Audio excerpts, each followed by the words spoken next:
नमस्कार प्रिय बच्चों। हमने सूर्यकांत त्रिपाठी निराला जी, जो कि छायावाद के प्रमुख आधार स्तंभ हैं और काव्य क्षेत्र में उनकी प्रसिद्धि के लिए हम इतना ही कह सकते हैं कि उनका नाम ही अपने आप में एक मील का पत्थर है। निराला का जीवन और उनका काव्य लेखन, रचनाएं, काव्य पाठ, उत्साह और अट न रही कविता का काव्य पाठ इत्यादि के पश्चात हम जब भावार्थ करेंगे, उससे पूर्व हमें कुछ ऐसे नवीन और आपको पहले कभी व्यवहार में न लाए हुए शब्दों का अर्थ यदि पता हो तो आपके लिए कविता पाठ अत्यधिक सरल हो जाता है। तो इसी बात को दृष्टिगत रखते हुए हम उत्साह और अट न रही कविता के अंतर्गत जो कुछ नवीन शब्द आए हैं उनका अर्थ हम यहाँ जानेंगे, ताकि हम कविता को जब हम कविता की व्याख्या करें या भावार्थ करें तो वह हमारे लिए सुग्राह्य हो। तो आइए जानते हैं शब्द संपदा के अंतर्गत नवीन शब्दों की जानकारी। तो देखिए,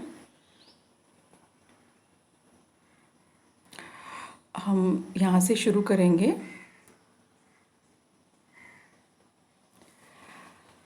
आपके शब्द संपदा पहला है धाराधर। धाराधर, धारा और धर से मिलकर के बना है धाराधर। धारा को धारण करने वाला, धारा अर्थात पानी की धारा को धारण करने वाला अर्थात बादल। ये बादल का पर्यायवाची है और पाठ की या कहें कि कविता की द्वितीय लाइन में ही इस शब्द का प्रयोग किया गया है। तो आप भी अगर धाराधर शब्द का वाक्य प्रयोग भी करेंगे तो बादल के अर्थ में इसका वाक्य प्रयोग करना है। उसके पश्चात है उन्मन। उन्मन का अर्थ है कहीं मन न टिकने की स्थिति या अनमनापन। तो क्या रहेगा इसका कि कहीं मन न टिकने की स्थिति या फिर कहें कि अनमनापन। उसके पश्चात है निधाग। निधाग अर्थात गर्मी। निधाग अर्थात गर्मी, यह गर्मी शब्द का पर्याय है। इसके पश्चात जो देखिए शब्द है सकल।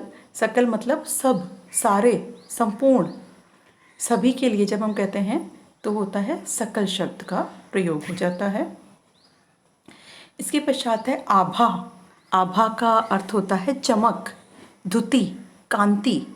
ये सब आभा के ही पर्याय हैं और आभा का प्रयोग हम करते हैं चमक के अर्थ में। जैसे सूर्य की आभा सुबह के समय देखते ही बनती है, या मध्याह्न में सूर्य की आभा सर्वाधिक तीक्ष्ण होती है।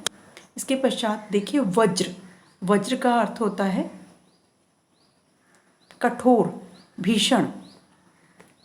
और ऐसे ही है आपका अट। अट शब्द का तात्पर्य होता है समाना, प्रविष्ट होना। कविता में हमने देखा अट न रही, मतलब फागुन की आभा अट नहीं रही। अट नहीं रही ये प्रकार का तद्भव शब्द हो गया है और उसका तात्पर्य था वहाँ पे कविता में कि फागुन की जो शोभा है वो समा नहीं रही, मतलब किसी भी प्रकार से कम नहीं हो रही है। पाठ पाठ ये पुनरुक्ति प्रकाश अलंकार का सौंदर्य लिए हुए शब्द है। पाठ पाठ कविता के अंदर, जिसका तात्पर्य है जगह जगह ना। दो बार उच्चारण है, दोनों बार अर्थ समान है। तो पाठ पाठ का तात्पर्य हो गया जगह जगह। इसी प्रकार से है शोभाश्री। शोभाश्री, शोभाश्री का तात्पर्य है सौंदर्य से भरपूर। शोभा मतलब सौंदर्य से भरपूर। तो अगला शब्द है पट। देखो बेटा, पट शब्द जो है समुच्चारित भिन्नार्थक शब्दों में भी पट शब्द का प्रयोग होता है।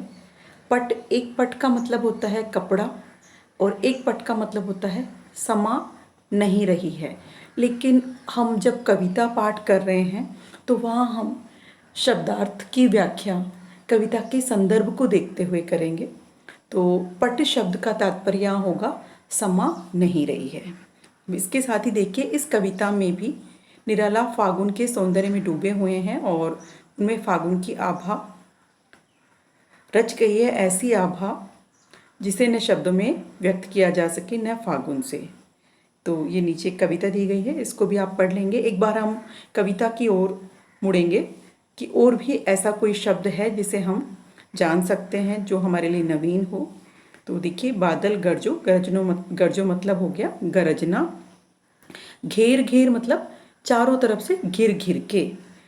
और घुंघराले, जो घुंघराले बाल होते हैं बच्चों के वैसे। ललित शब्द का अर्थ होता है सुंदर। कल्पना मतलब होता है विचार। बाल मतलब बच्चे। विद्युत छवि उर्मे, देखिए विद्युत छवि, छवि होती है शोभा, उर मतलब होता है हृदय में। नवजीवन वाले, नवजीवन मतलब नवीन जीवन देने वाले। नूतन मतलब होता है नया। वज्र आपने देखा कठोर शब्द, कठोर है इसका अर्थ। और विकल, विकल, विकल मतलब जहाँ चैन ना मिले। व्याकुल, व्याकुल शब्द इसका अर्थ हो जाएगा। और ऐसे ही सकल का मतलब होता है सब। अज्ञात मतलब अनजानी। अनंत, अनंत आकाश का पर्यायवाची है।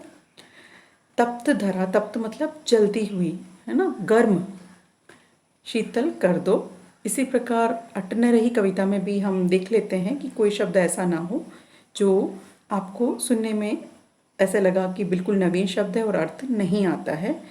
तो नभ शब्द देखिए, नभ मतलब आकाश के लिए है। गगन, व्योम, नील, नभ, ये सब आकाश के पर्याय हैं। अब है आँख हटाता हूँ, ये मंद, मंद शब्द देखिए, मंद का होता है धीमी। गंध मतलब सुगंध। पुष्प, फूलों की। माल मतलब माला। बाकी आपने सारे शब्दार्थ, हमने शब्दार्थ व्याख्या में कर लिए हैं। तो इस प्रकार आप नवीन शब्दों को समझते हुए कविता के संदर्भ में उनका प्रयोग करें। धन्यवाद।